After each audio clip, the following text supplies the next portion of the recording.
আসসালামু আলাইকুম। কেমন আছেন সবাই? আশা করি সবাই ভালো আছেন, সুস্থ আছেন। আলহামদুলিল্লাহ, আপনাদের দোয়ায় আল্লাহ তাআলার অশেষ রহমতে আমরা সবাই ভালো আছি এবং সুস্থ আছি। তো সকালবেলা ভাত রান্না করতেছি। রোজার দিনেও ভাত রান্না করতে হচ্ছে সামিরার জন্য। আজকে তাহিদও রোজা নাই, তো দুই ভাই বোনের জন্য আমি সকালবেলা ভাত আর শিম ভাজি করতেছি। তাও এখন বাজে প্রায় 9টা মতো। একটু রান্না করে তুলে ওরা সারাদিন ঘুরে ঘুরে খাইতে পারবে। তাহিদের তো অনেক রাগ, সেহেরির সময় ডাক দেয়নি, এই জন্য মানে আমি ইচ্ছা করে ডাক দিইনি। যে 2 দিনে রোজা করছে, পরশু দিন একটা করছে, কালকে একটা করছে, ছোট মানুষ শরীর দুর্বল করবে, এই জন্য ভাবছি যে আবার 2-3 দিন পরে আবার রোজা করবে, এই জন্য ডাকিনি। তো ওর খুব রাগ হয়েছে। তো এটা হলো মাছ ভাজা আর তরমুজ কেটে রাখছি তাহিদ আর সামিরার জন্য। এখানে মুড়ি মাখানো আছে। এখন বাজে সকাল 10:30।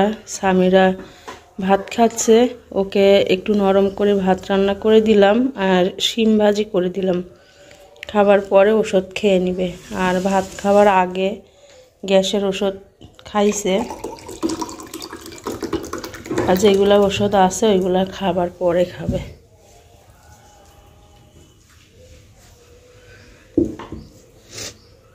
দেখেন কতগুলো ওষুধ, এই ওষুধগুলো সব খাতে হয়।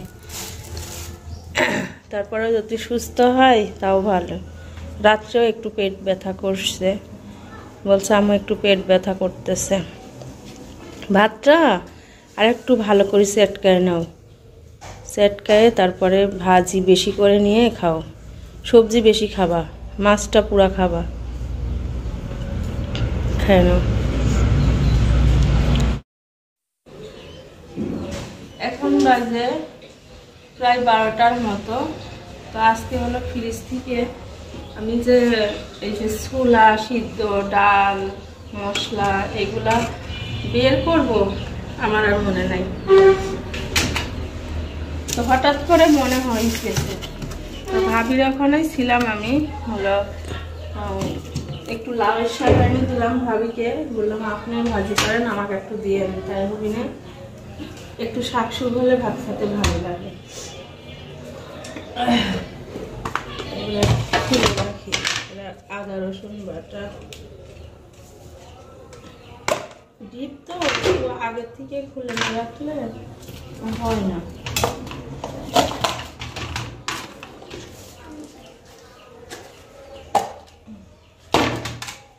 মাছের তরকারি রান্না করলে কেউ খায় না একদম। আমার দিতে ফ্রিজে খালি বক্সে বক্সে তরকারি। আর এই তরমুজটা আমার শাশুড়ি দিয়ে গেল, তরমুজ আছে তারপরও দিয়ে গেল। আর এই আজকে উস্তা ভাজি করবো, সেটা কোথাও এটা খাও উস্তা ভাজি। এই উস্তা ভাজি করবো আর হলো ডিম আলু সিদ্ধ করে রান্না করবো। ভাবি কয় তুই আজ কি রান্না করবি? তো আমি কাছে আজকে ডিম আর আলু দিয়ে রান্না করবো, মাছ রান্না করলে কেউ খায় না।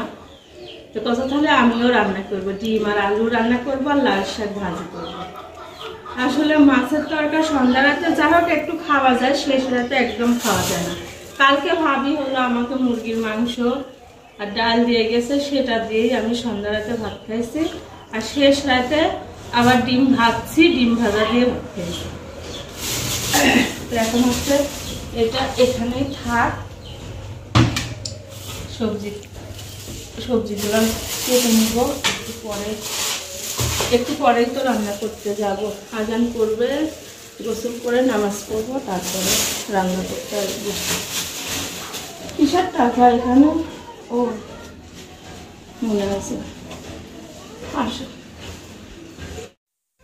একটু ঠান্ডা লাগছে, দুপুরবেলা মনে হলো যে গায়ে এত পরিমাণ জ্বর আসছে, আর কাশতে কাশতে বুক পেট আমার ব্যথায় আমার শেষ। তো দুপুরবেলা আর গোসল করতে পারি নাই, সোফার উপরে শুয়ে ঘুম পাড়ছি। তারপরে উঠে দেখছি যে আমার শাশুড়ি সবজি কেটে নিয়ে আসছে, পুঁইয়ের শাক আর মিষ্টি কুমড়া, কয়টা চিংড়ি মাছও দিয়েছে, মাছ দিয়ে রান্না করতে হবে। আর এগুলা বড়ই আমার ননদের গাছের। সব কিছু রেডি করে আমি এখন চিংড়ি মাছ দিয়ে মিষ্টি কুমড়ো আর পুঁইয়ের শাকটুকু রান্না করব। আমার শাশুড়িকে দিব, আমরাও খাবো। আমার শাশুড়ির আমার হাতের তরকারি ভালো লাগে। এই রোজা আসার পর থেকে আমি রান্না করলে মানে আমার শাশুড়িকে দিই। কোনো দিন দেখা যাচ্ছে যে তরকারি দিই, আমার শাশুড়ি আর তরকারি রান্না করে না, শুধু ভাত রান্না করে, শেষ রাতে ওটা দিয়ে খাওয়া হয়ে যায়। আর রোজার দিনে তো বেশি একটা খাওয়াও লাগে না, অল্প একটু তরকারি হলে কিন্তু খাওয়া হয়ে যায়। এদিকে সন্ধ্যা রাতে যাই হোক একটু খাওয়া যায়, শেষ রাতে তো একদমই খাওয়া যায় না। আমি তো শেষ রাতে কোনো সময় শুধু পানি খায়ে বসে থাকি, কিচ্ছু খাইতে ইচ্ছে করে না। ওর আব্বু রাগ করে যে কিছু না খাইলে হয়।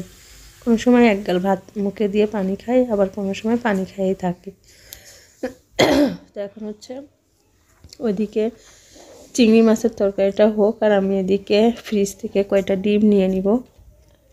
আমরা যে হাঁস পালি ওই হাঁসের ডিম। এদিকে সামিরার গ্যাসের জন্য সামিরাকে খাওয়ানো হয়নি, তারপর রোজা এসে সেভাবে খাওয়া হয়নি, অনেকগুলা ডিম জমা হয়েছে, এবার বিক্রিও করা হয়নি। ভাবছি যে সামিরা সুস্থ হয়ে গেলে ওকে সিদ্ধ করে দিব, তাহিদকে সিদ্ধ করে দিব। তো এখানে আমি 5টা ডিম নিয়ে নিচ্ছি। এই ডিমগুলা একটু আলু দিয়ে রান্না করব। মাছ তো খাইতে ইচ্ছা করে না, মাছের তরকারি রান্না করি আর ফ্রিজে রেখে দিই, মাছ একদম খাইতে ইচ্ছে করে না। তো ডিম আর আলু সিদ্ধ করে রান্না করব অল্প একটু করে। আর ভাবিকে যে লাউ শাক দিয়ে আসছি, ভাবি এই শাক ভাজি করে দিবে, আর মিষ্টি কুমড়ার তরকারি, এগুলা দিয়েই খাওয়া হয়ে যাবে। এবং প্রেশার কুকারে ডিমগুলা ভালোভাবে সিদ্ধ করে নিব।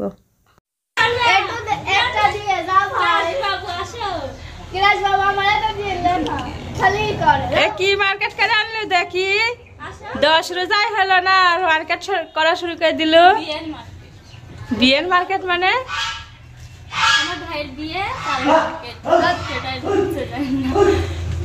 কি খাইস রোজা না আজকে তুই? আজ রোজা নাই? কয়টা রোজা করেছিস? কয়টা রোজা করেছিস? 3টা। তাহলে তুই রহমতের 3টা করবো, মাগফিরাতের 3টা করবো, আর কি নাজাতের 3টা করবো। তাবিয়ার কয়টা রোজা হয়েছে বলছো? 10টা। সবার 7টা, তাবিয়ার 10টা, আকাশের 5টা, বুঝছো? আর আমার 2টা। রোজার দিনে এরকম ভাবে খাইতে হয় না, বুঝছো? তোমারই পাপ হচ্ছে। না আমি ভিডিও অফ করবো না, আমি দেখাচ্ছি। দেখো পাখি কত অভদ্র, রোজা থাকে না, খালি খায় বেড়ায় মানুষের সামনে। কাল থেকে রোজা থাকবে। হ্যাঁ, রোজার দিনে আসলে সেভাবে ভিডিও করা হয় না। আর এই ভিডিওটা আমি পরশু দিনকে করে রাখছিলাম, কিন্তু ভিডিওটা দিতে পারিনি। তো যাই হোক, ভিডিওটুকু আমি আজকে শেয়ার করছি। এটাও আমার শাশুড়ির জন্য, মানে শাশুড়ির খাইতে ইচ্ছা করছিল, এই জন্যই রান্না করছিলাম। এটা হলো ডিম, লাউ আর হচ্ছে শাকের ডাঁটা। আল্লাহ,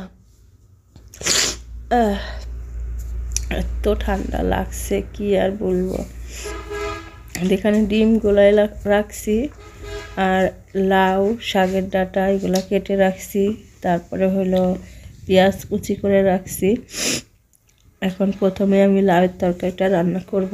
লাউয়ের তরকারি হইতে কিন্তু অনেক দেরি হয়, আর আমি 3টা বাজলেই চুলা জ্বালাই দিই, আস্তে ধীরে রান্না করি। তারপরে হলো হাঁস আছে, বিকেলবেলা ওইগুলাকে খাইতে দিতে হয়, তুলতে হয়, ছাদে কাপড় চোপড় থাকে ওইগুলো তুলতে হয়, ইফতার রেডি করে ইফতার সামনে নিয়ে একটু বসে থাকতে হয়। মানে এই জন্য আমি একটু তাড়াতাড়ি যাই। আর আমি অত মানে তাড়াহুড়া করে কাজ করতে পারি না, আস্তে ধীরে কাজ করাই আমি পছন্দ করি। আর আমার কাছে আস্তে ধীরে কাজ করাটাই বেশি ভালো হয়। তো মানে এখন তো 10 রোজা এখনও হয়নি, আজকে 7 রোজা। দেখতে দেখতে 7 রোজা চলে গেল। আর 2 দিন পর থেকে সবারই কেনাকাটা শুরু হয়ে যাবে। তো আমার ননদের ছেলে কি যেন কিনে নিয়ে আসলো, তার তো ডাকছি যে কী কী কিনে নিয়ে আসলে একটু দেখা, বলছে দেখালে পুরাতন হয়ে যাবে, পরে দেখাবো, যেদিন পরবো সেদিনকে দেখাবো। আসলে আমরাও কিন্তু এটাই বলতাম যখন ছোটোবেলায় মা ভাইরা কাপড় চোপড় দিত, দেখাইতাম না, সেই বাক্সর নিচে তুলে রাখতাম, বলতাম যে ঈদের দিন দেখবা, তাহলে নতুন থাকবে, আর আগে দেখলে তো এটা পুরাতন হয়ে যাবে, এই জন্য দেখাইতাম না। তো এই বাচ্চারাও তাই করে। তো স্বামীরাও বলছে যে আমাদের মার্কেট কবে শুরু করবা? আমি বলছি মাত্র 7 রোজা, এখনও অনেক দিন দেরি আছে, ইনশাল্লাহ করে দিব, সমস্যা নাই। তুমি সুস্থ হয়ে নাও, তোমার আব্বু বেতন পাইলেই তোমাদের সবার ঈদের শপিং করা হবে ইনশাল্লাহ। তো স্বামীরা রোজা থাকতে পারছে না, সেই জন্য স্বামীরার অনেক দুঃখ যে আমি রোজা থাকতে পারছি না, সবাই রোজা থাকছে আর আমি রোজা থাকতে পারছি না, নামাজ পড়তে পারছি না, আমি নিজেও কথা বলতে পারতেছি না, আমার ঠান্ডায় গলা টলা আটকায় আসতেছে, আর গাওটা এত গরম যা ভালো লাগছে না একদম। তো এই তো ছিল আজকের ভিডিও। আসলে এই ভিডিওটুকু আমার করা ছিল, এই জন্য আমি একদম স্লোভাবে দিয়ে আমি 11 মিনিটের ভিডিও রেডি করছি, না হলে আমি 8 মিনিটের ভিডিও বানাইছি আজকে, এতটাই শরীর খারাপ ছিল। তো তারপরও ভিডিও বানিয়ে দিচ্ছি। আজকের ব্লগ এই পর্যন্তই, কালকে আবার আসবো। আল্লাহ হাফেজ।